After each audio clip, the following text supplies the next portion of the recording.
Just over 2 weeks ago, I released this video on what intermittent fasting is and why people should do it.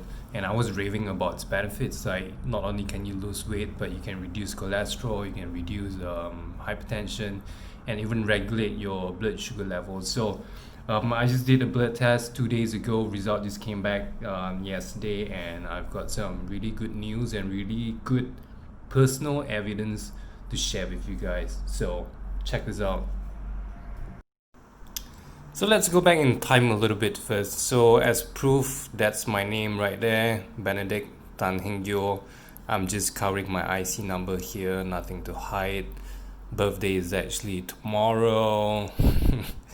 So yeah, let's cover results from March 2019 and September 2019 first. So what I did was, what you can see here is actually pretty damn high LDL, your bad cholesterol level, 4.5 basically in that half year from March 2019 to September 2019. Nothing has changed.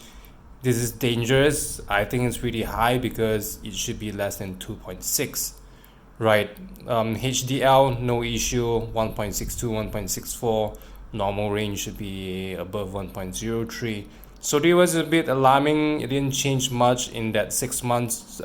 What I did in these 6 months was basically just trying to reduce animal fats as much as I could, but obviously it wasn't enough. Not just animal fats, I tried cutting down on processed foods a lot as well. So then glucose was also, well, not great. Again, not much change, 6.1 to 6.0 in 6 months. Your normal range should be, I think, below 7.8. So this was not too great. So let's look at some good news. So this is done just a couple days ago, 3rd of March, right there. That's me, it's Benedict Tan, of course. So recap, September 2019, March 2019, and this test was done in September 2019. Recap again very quickly, 4.5 basically did not change in half a year. And guess what? From 4.5 to freaking 3.2. This is crazy. This is way beyond my expectations. I mean, from not changing much at all in half a year to half a year later, from September 2019 till March 2020, it really beat my expectations. It really beat my best case scenario. My best case scenario, I was expecting, 3.5. Worst case scenario, same 4.5. Maybe a mid case scenario would be maybe 4.2, but this is fucking crazy, guys. HDL are your good cholesterols. Oh shit, IC number right there. Fuck, sorry. Good cholesterol. It actually went down. It was 1.6. And it went down to about 1.3, but that's an easy fix. You just need a lot of omega-3s. You need your avocados, you need your fish oils and whatnot. And blood sugar level, again, let's do a quick recap. Freaking 6.1 and 6.0 in half a year, no change. And then boom, 4.7. 4.7, your normal range is 3.9 to 7.7. So I'm seeing that normal range, actually pretty close to low blood sugar. But then again, sugar is an easy fix if you want to get it up. But getting it down is usually way harder. Same goes to HDL. Again, just more omega-3s right there. But this one, it should be below 2.58 ideally. But yeah, I think give me another 6 months. I'm pretty confident of what I can do there. So yeah, road to 2.5 in 6 months, maybe 3 months, but let's not be too optimistic. Let's stick to 6 months. So how did I do it? So I've got a confession. So this whole thing is not 100% attributable to intermittent fasting, because experiments usually you want to limit yourself to just changing one variable. That means maybe in this 6 months period, the only thing I change is to do intermittent fasting. But I actually admit there's a flaw to this experiment because I changed two variables. So on top of IF, intermittent fasting, what I actually did was I went on a reducetarian diet. What a reducetarian diet basically means is I cut down a lot on meat and meat-based products like your cheese, your dairy, your even honey, things like that.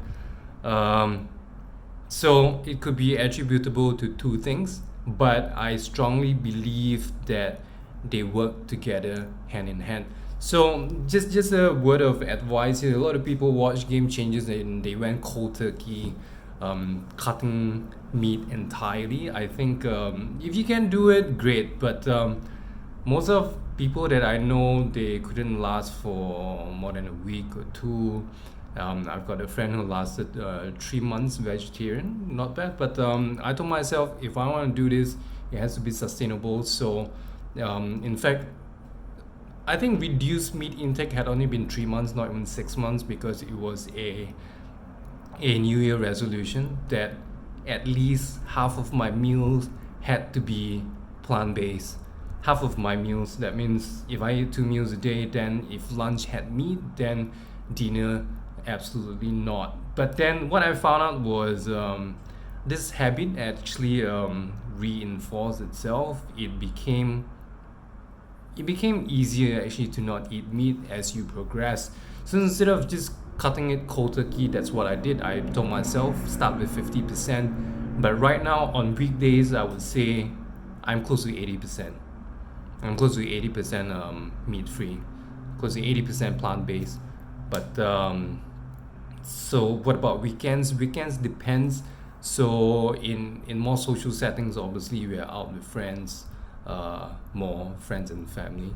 If there is vegetarian options or vegan options, I'll still go for it. But if not, I'm fine. I'll just take a bit of meat, but nothing crazy there. So yeah, I think it worked hand in hand. But doctors will admit that some of their patients actually swear by intermittent fasting. So if you have not tried it out, please do. Especially again, not just to lose weight, guys. And you know what's the best thing about intermittent fasting? It's you don't need to spend a single cent on intermittent fasting. In fact, if intermittent fasting means skipping breakfast, you can even save money because you're cutting out one meal a day from your life. It's free, absolutely no medication, no bullshit. So give it a try. If you want to know more, again, please check out my other video. I think it's about 17 minutes long. If you have anything that you're not sure of, please do message me. You can go to Focus Foods website or whatever. I'm still handling customer service at the moment, so I'll be answering your questions, whether it's from email or Facebook or Instagram. So yeah, that's about it. But one last thing I want to share is statin. And again, here's proof that I was actually was almost gonna be prescribed statin. Again, just to confirm, this is me. That's Benedict Tan Heng Yo. That's Benedict Tan. So March 2019, Viturin statin. Client would like to think about it first. On March 2019, Atozet, not keen, would like to try dietary modifications first. So again, this right here, 3.2 compared to 4.5, is basically a big fuck you to statins, because who the hell needs statins? Because it's a medication that once you pop, you can't stop. It causes shit like muscle sores and muscle aches.